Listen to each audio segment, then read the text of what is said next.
That was a lovely introduction, Mike. Thanks very much. It's better than what I got recently when I was at a breakfast meeting, and the chair leaned over to me and said, Mr. Aitken, would you like to speak now or let people enjoy themselves for another 10 minutes? Subtle it wasn't. So I really like what I've heard so far.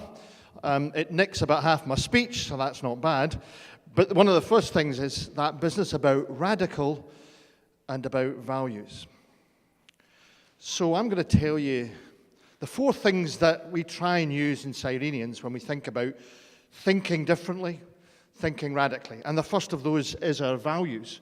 Our values are respect, integrity, compassion, and innovation.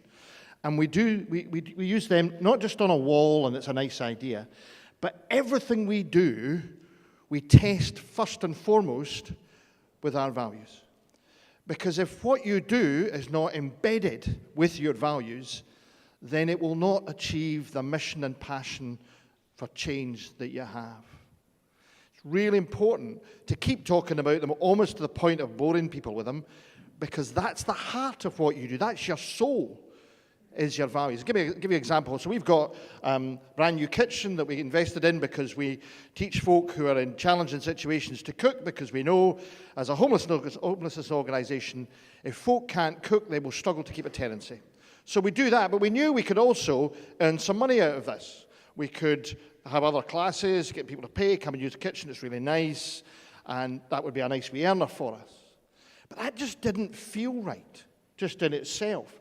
So we thought, and thought, who do we know and who can we talk to? And we came up with a group that we'd just come across, a group of Syrian refugees. Because we realized that one of the things we'd experienced with them when we'd been talking with them was there was a lot of food about, and we realized these guys can cook.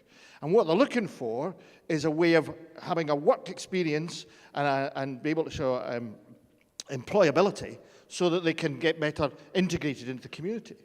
So we created a series of classes where we were no longer the cooks, but actually the Syrian guys were the cooks. We did the training that they needed to do so that they would be qualified to do that. And we now have what we call Syrian supper clubs, where folk come along and they don't just come and get fed by people who cook for them, but they work with the guys, the Syrian refugees, to make the meal themselves. The last one was a 9-course dinner. Not bad for 20 quid, I tell you. And it's just amazing, because we moved from something that was just about earning money to making a statement again about the inclusive society that we're trying constantly to create in small and large ways. So they guys get work, they get paid for the work, they get work record, and we get an extraordinarily different thing to do as part of our social enterprise. And of course, the other thing about that was, in fact, it was really quite simple. Because that's the second thing I would say to you, is that although the issues you're facing are hugely complex, the beginnings and the places where the solutions will be found will be often very simple. So another example would be, we know that social isolation is one of the first points on a journey into homelessness. You can be isolated for lots of reasons, but that isolation is the first point where things begin to spiral because you feel unable to do things because you feel on your own. Now, it's very difficult to come up with a plan that will say, we'll go into a community and identify all the people who are socially isolated. Let's stigmatize everybody in a wonder. There you go. And then say, you're socially isolated, I'm going to sort out your life for you. That's just not going to work. So what we did instead was we realized that the one thing that everybody likes to do is to eat. We do that a lot in Cyrenians. We have a clear mantra, which is in Cyrenians, is when in doubt, bring cake. That's an important part of our principles of life. So what we did was we created cook clubs, just places in different community facilities where we just made a meal and anybody can come. It's not for anybody, it's for everybody. And we just started that out. We got some money from Morrison's Poly Bag Fund, delightfully, and we used from our Fair Share program where we redistribute surplus supermarket food. We used the food from there, and we created these spaces. And to begin with, it was our staff and our volunteers going in, and then as people came, they then began to start volunteer and then do the work themselves, and eventually we were able to leave, and the cook club continues because the community now owns it. And we know time and time again, those cook clubs have created spaces for people who were isolated to change their circumstances on their terms by the relationships that we created.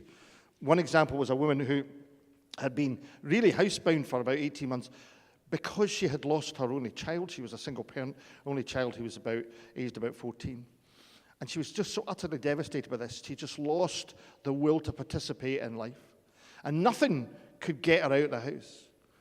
But eventually her friend, who found out about the cook club, said, come and eat here. Come and eat here. And he said, I'm not coming. Eventually she came along, and the first meal she just shoved a plate round the table and wasn't having any of it. But came back the next time and ate a little bit, still in the corner. And the third week, her pal couldn't come, but she came anyway and still stayed in the corner, but ate a little bit more. And by week 8, she was there without her pal, volunteering to cook the meal for others. Now, we could not have known that that was going to happen. We didn't have a logic model for our cook clubs that says if we do A, B will happen. But we know if we create that simple space, that place where here's a meal for anybody who wants it, relationships will be created that wouldn't be created otherwise, and that's where change begins. So with that knowledge, you create that space, and then, this is the third thing, you wait for the things that emerge. Time and time again, we know that the really powerful changes that happen because of things we put in place aren't in a linear fashion, you started here and ended up here, but because you were willing to create a radically different space, radical things can happen in people's lives. So, Fair Share, I mentioned it earlier, we feed 10,000 people a week using food that would otherwise go to landfill. It's a scandal in itself. We have 130 partners. We distribute food to them, and they're able to use that. It costs them much less. And we've got an enterprise out of that. And in that enterprise, we have folk who are a long way from employment who come and do the shifts and do the driving and all the rest of it. And I remember going out in the van one day with one of the drivers, Bobby, and he was just talking about his circumstances. Bobby being an alcoholic for 30 years, never kept a house, his family had broken up and all the rest of it. He'd been with us about 3.5 years when I was talking to him, and he said to me, I have been sober for 3 years. It's the longest in my life since I was 18 that I've been sober.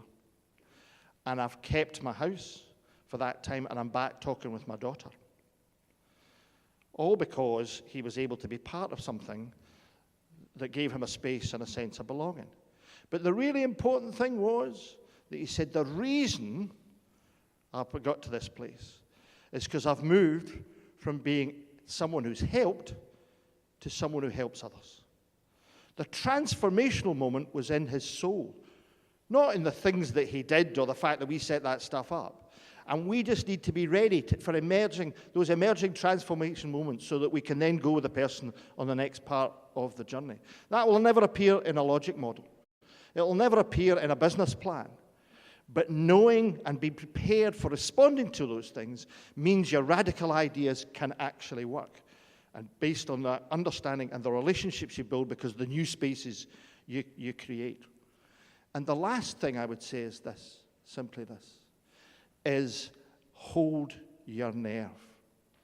Because what always happens in new projects is they go wobbly. Now, you can do some of the stuff that Michael Hayes were talking about, do the prototypes and all the rest of it, and that's brilliant. But even when you put it in, or start it, or try it, things will go wrong. And in the journey to putting it in, there'll be lots of stuff coming to stop you. But if you really believe in it, hold your nerve. You do need to listen and to learn, but hold your nerve. Because that's the only way you'll get through to make the radical change you need to make. So, we knew that Edinburgh, we're looking at the NHS in Edinburgh, we're looking to take people out of hospital who have mental health challenges and find things in the community that would be a better space for them. But there was a great deal of resistance because in a sense that's a criticism of the medical model. And we needed to find a way of offering an alternative to that. And we knew that we have created communities and community for the last 50 years. Most recently we created, along with Social Bite and Hillcrest and stuff, the Social Bite Village. So we know that works. So we made them an offer, said we can create a community where we'll take 4 folk from hospital and create a different space for them to be themselves and discover who they are. And time again, we kept getting told, you can't do it because they've got to take their meds. You've got to have trained people. You've got to be looking after them 24 hours. And all those kinds of things that were predicated in the old system. And we just kept saying, yeah, we know, we understand where you're coming from, but we believe and we can show that this way will work differently and more effectively. And we know it can. And we held a nerve and we got there, and the place is up and running, has been. And one guy who's in that community said to me, he said, for 43 years, I have been going in and out institutions. For the last 6 years, my home has been a bed with a curtain round it. He said, this place is the first place I really call home, because I got to choose my duvet cover and my curtains, and when I have my meals, and I've got a lock on a door, which I never use, but it's good to know it's there. Because we flipped it on its head and made it a social model where somebody was in charge of their circumstances themselves. The journey that guy has taken in a relatively short time has been huge. And we just needed to hold our nerve as we debated and discussed with the people who were challenging what we were doing to get to where we need to get. So your values, keep it simple. Watch out from what emerges and hold your nerve. And radical is in your hands. Thank you. Thanks very much.